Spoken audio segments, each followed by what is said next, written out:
How to delete Deriv GO account.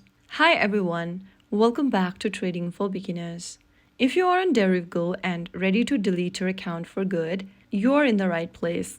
Before closing your account, make sure that you close all the open positions in your trading account, withdraw all your funds.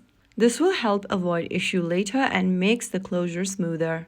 Now, from the home page of Deriv GO, go to the upper right corner and tap on the human icon. Click on Account Settings on the next page. Inside Account Settings, scroll all the way down and click on Close Your Account. Now click on Close My Account once again on the next page. Select the reason why you are trying to close up your account and click Continue.